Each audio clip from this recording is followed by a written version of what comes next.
بسم الله الرحمن الرحيم الحمد لله رب العالمين والصلاة والسلام على نبينا محمد وعلى آله وأصحابه وسلم تسليما مزيدا ثم أما بعد إخوة الكرام السلام عليكم ورحمة الله وبركاته. Inch'Allah, nous allons aborder aujourd'hui le hadith qui nous mentionne et qui nous rappelle l'importance de ce à quoi nous allons Inch'Allah nous adonner dans les jours à venir, et notamment le fait du mois du Ramadan.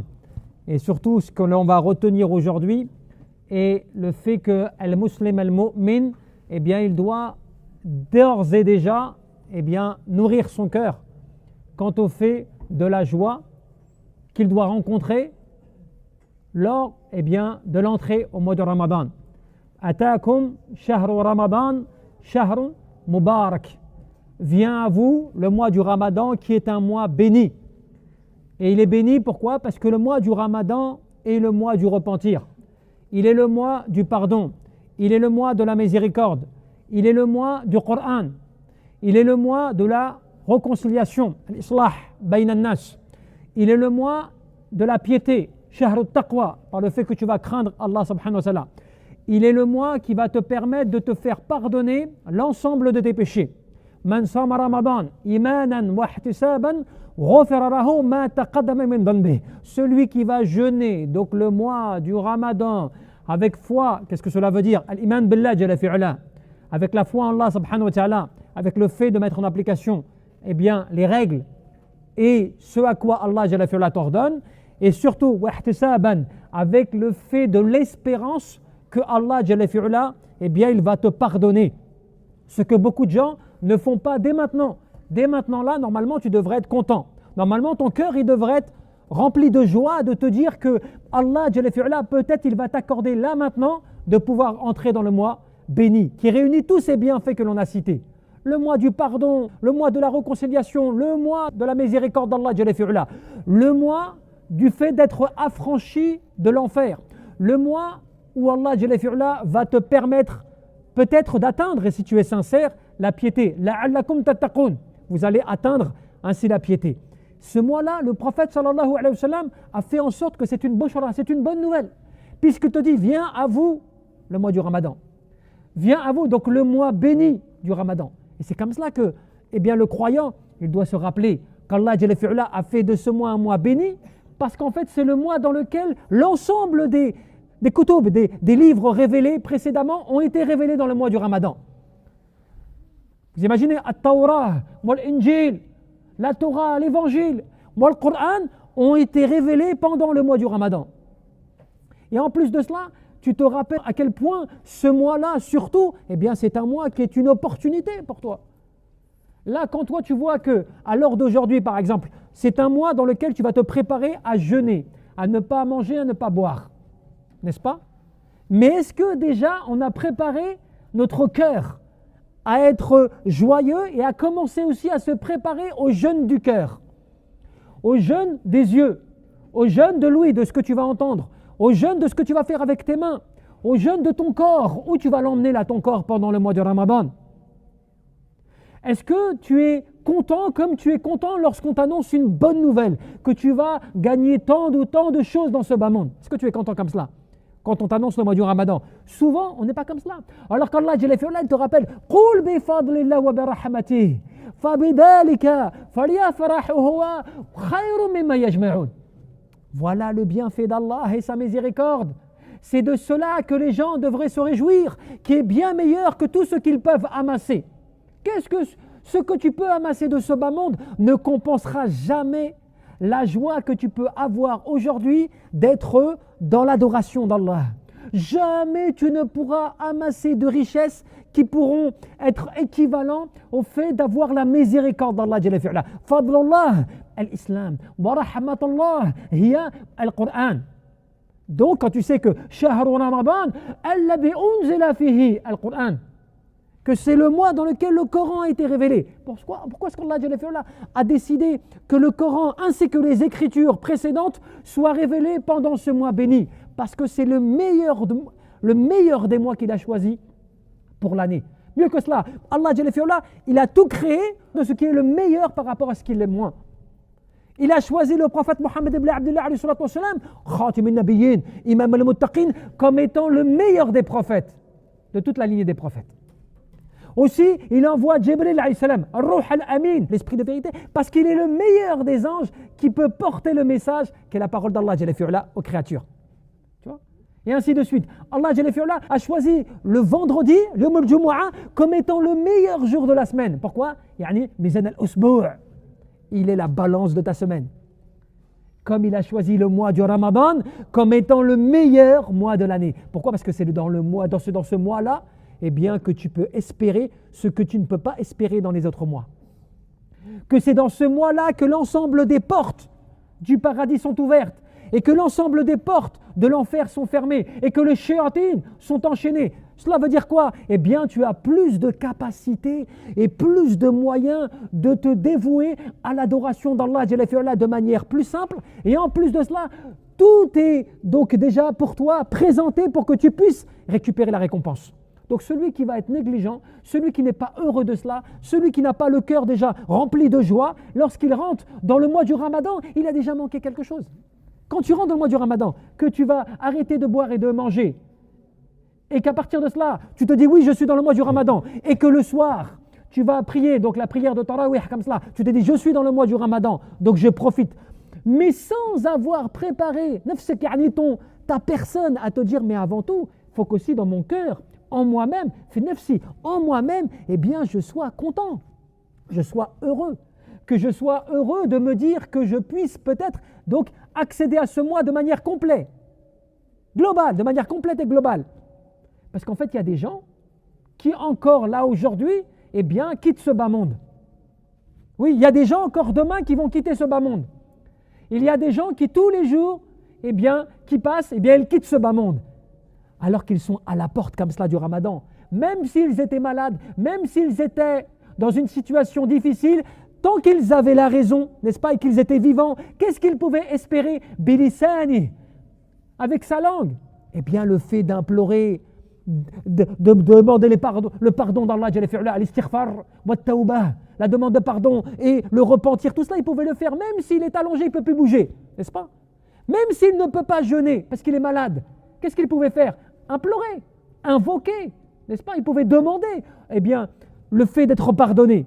Eh bien, maintenant, quand il part et qu'il quitte ce bas monde, il ne peut plus le faire cela. Même cela, tu ne peux pas. Imaginons que tu ne puisses pas bouger ta langue, que tu ne puisses pas bouger ton corps, mais que ton esprit est encore là. Eh bien, même avec ton esprit, tu pouvais faire, eh bien, des demandes de pardon. Tu pouvais te repentir avec ton esprit, en te rappelant, en essayant de prier des choses comme cela, avec ton esprit, en récitant même peut-être des versets avec ton esprit, comme cela. Alors que tu n'as pas le corps et la langue qui répond. Rappelez-vous l'histoire de Ayyub alayhi salam, lorsqu'il était éprouvé par la maladie, d'une épreuve extraordinaire, extrêmement difficile. Qu'est-ce qu'il a demandé à Allah Jalla fi'ala? Wallah, ne me prive pas de bouger ma langue, de sorte que je puisse ainsi continuer à t'invoquer, ou t'évoquer, comme cela, subhanallah. Même quand son corps ne répondait plus, qu'il était comme cela, abandonné par les gens, par ses proches, sauf son épouse, eh bien il a demandé à Allah Jalla fi'ala que Allah lui préserve sa langue, pour qu'il puisse continuer à donc, eh bien, demander et implorer et évoquer Allah Jalla fi'ala. Donc comme cela, quand tu te rends compte que toi, aujourd'hui, subhanallah, tu as la santé, tu as donc l'esprit, tu as le temps, tu as peut-être l'argent, tu as les conditions matérielles, et pourtant, eh bien, tu es encore dans une situation comme tous les jours. C'est-à-dire que tu sais que le mois du Ramadan arrive, et pourtant ton cœur, il n'est pas encore, tu vois, vraiment comme quand on t'annonce une bonne nouvelle, et que tu attends que cela maintenant pour pouvoir exceller pendant ce mois béni. Comme te dire par exemple, je vais rentrer dès le premier jour, je veux être parmi ceux qui vont profiter de ce mois, avec le meilleur de ces choses, c'est-à-dire augmenter ma lecture du Coran, augmenter mes invocations, augmenter mon temps à le consacrer pour Allah Jalla fi'ala si je peux, essayer de concentrer eh bien, mes journées dans mes obligations, eh bien, à ne pas perdre mon esprit dans le jeûne. Pourquoi? Parce que je ne dois pas simplement jeûner de ma boisson et de ma nourriture, je dois jeûner de mon cœur, de ma langue, de mes yeux, de mon ouïe, de tout cela. Je dois eh bien, faire tout ce qui est le meilleur. Et c'est comme ça qu'Al-Ulama te disait eh bien, que le meilleur des jeûneurs, le meilleur d'entre eux est celui qui va être dans son jeûne en état de rappel d'Allah Jalla fi'ala. Et c'est comme cela que certains, parmi ceux qui nous ont précédés, ils te disaient, innahu, en parlant donc de ceux qui se sont consacrés à l'adoration d'Allah Jalla fi'ula, ceux qui, par exemple, s'adonnaient à une adoration sincère, dévouée à Allah Jalla fi'ula, et qu'ils appréciaient cela, qu'ils le ressentaient dans ce bas monde, ils disaient, alors, si véritablement le paradis, il est à l'exemple de ce qu'on ressent là, quant au bienfait dans le cœur, dans l'esprit, dans le corps, quant au fait de se consacrer à l'adoration d'Allah Jalla fi'ula, alors qu'ils doivent mener la meilleure des vies. Ils avaient tout compris comme cela. Certains te disaient, ويقول كذلك بعض الصالحين مساكن أهل الدنيا خرجوا من الدنيا وما ذاقوا أطيب فيها قالوا وما أطيب ما فيها قال محبة الله والأنس به والشوق إلى لقائه والإقبال عليه وإعراض عما سواه. Et lorsque des anciens pieux, disaient par exemple, mais les pauvres, regardez comment ce qu'il les interprétait, les gens qui n'étaient pas dans la sphère de l'adoration d'Allah, qui n'étaient pas, tu vois, dans l'adoration d'Allah, qui n'avaient pas l'esprit, le cœur, le corps consacrés au fait de vouloir satisfaire leur Seigneur. Ils disaient, ces gens-là, les pauvres, masakin, ahl ad-dunya, ce sont les pauvres de ce bas monde. Ils ont quitté ce bas monde sans avoir profité de ce qu'il y a meilleur de ce bas monde. Et les gens n'avaient pas compris cette parole. Et ils disaient, mais qu'est-ce que veut dire le fait du meilleur de ce bas monde dont ils n'auraient pas profité? Et ils disaient, l'amour d'Allah, la proximité avec Allah, le fait de goûter à la rencontre avec Allah Azza wa Jal, le fait d'orienter sa personne vers Allah et de se détourner de tout ce qui t'éloigne d'Allah. Voilà comment ce que ceux qui avaient des cœurs vivants, ceux qui avaient un esprit vif et ceux qui connaissaient leurs priorités, comment est-ce qu'ils comprenaient l'adoration d'Allah Jalla fi'ula. Alors que nous aujourd'hui, je vous le dis, on interprète l'adoration d'Allah que par des choses purement matérielles ou bien des choses habituelles et coutumières. Est-ce qu'on bouscule notre quotidien lorsqu'on rencontre le mois du Ramadan? Est-ce que lorsque le mois du Ramadan vient à toi, il vient à toi comme quand on t'annonce la nouvelle du fait que tu vas avoir un enfant qui est le seul enfant que tu attends depuis des années ou depuis un an au moins comme cela, et qu'on t'annonce une bonne nouvelle, oui, tu vas avoir un enfant, voilà, tout est prêt, dans 48 heures comme cela, tu seras heureux, tu seras père. À partir de là, ton cœur, il se réjouit, tu es content, pour toi c'est un bonheur de cette venue comme cela, d'une progéniture, tu vois, d'un enfant. Mais notre cœur, il n'est pas comme cela. Parce qu'on se dit, mais tous les ans, il y a le mois du Ramadan. Tous les ans, on vit cela déjà. On sait déjà ce qu'il en est. Alors qu'il se peut que les mois du Ramadan précédents, tu n'étais pas comme il fallait. Tu ne l'as pas vécu comme il fallait. Combien d'entre nous, on dit, oui, ce Ramadan-là, je ne l'ai pas senti. Ce Ramadan-là, je n'ai pas été comme il fallait. Ce Ramadan-là, je sens que je n'ai pas pu me consacrer à l'adoration d'Allah Jalla fi'ula comme il le fallait. Beaucoup de regrets. Il y a beaucoup de gens qui ont regretté leur Ramadan des fois.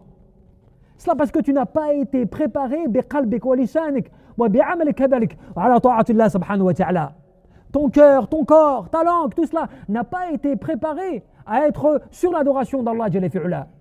Donc tu as rencontré le mois du Ramadan de manière habituelle, comme tu rencontres chaque mois de l'année. Et donc c'est comme cela, ibadallah, maintenant que tu es aux portes du mois du Ramadan, maintenant que tu sais que ce mois-là, c'est un mois que tu ne dois pas manquer, que tu ne dois pas négliger, que surtout tu ne sais pas, quel que soit ton âge, quel que soit ton statut, tu ne sais pas si ce Ramadan-là, ne sera pas ton dernier. Cela, tu ne le sais pas. Combien de personnes nous disent, des choses me sont arrivées, m'ont touché, alors que jamais dans ma vie il m'était arrivé cela. Je suis passé à 2 doigts de la mort, alors que jamais, pas d'antécédents, et ni même chez moi, pas d'antécédents comme cela. Je suis touché par cela. Donc c'est pour dire que personne n'est à l'abri. Personne ne sait que ce qu'il vit là, est-ce que tu vas pouvoir le revivre ou pas? Donc, ceux qui nous ont précédés, ils avaient cet état d'esprit au point que, ils appréhendaient le mois du Ramadan, mais pas dans le mauvais sens du terme. Ils l'appréhendaient dans le sens de se dire, il faut que je sois prêt. Suis-je prêt? Est-ce que j'ai bien analysé la situation? Que mon cœur soit content, que mon esprit puisse se rappeler ses bienfaits, ce mois béni que je ne dois pas manquer, et ainsi de suite. Donc comme ça, ibadallah, le fait de vivre la proximité avec Allah, le fait de vivre cette proximité, le fait de te tourner vers lui, le fait de te détourner de tout ce qui peut t'éloigner d'Allah, cela fait partie du bonheur mondain. Cela fait partie des bonnes choses que tu peux faire.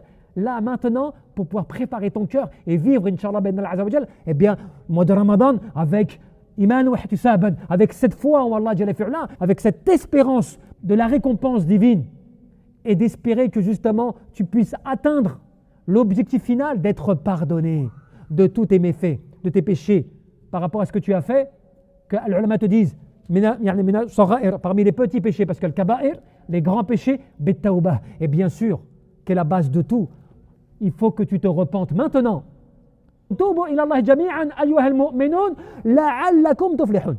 Repentez-vous tous ensemble, ô vous les croyants. Ainsi, eh bien, serez-vous heureux. Et donc, le fait que tu te repentes maintenant de tous tes péchés, que tu viennes repentant Allah avec un cœur repentant à l'entrée du mois de Ramadan, cela, eh bien, tu peux considérer que min alamat al-khair, c'est parmi les signes du bien.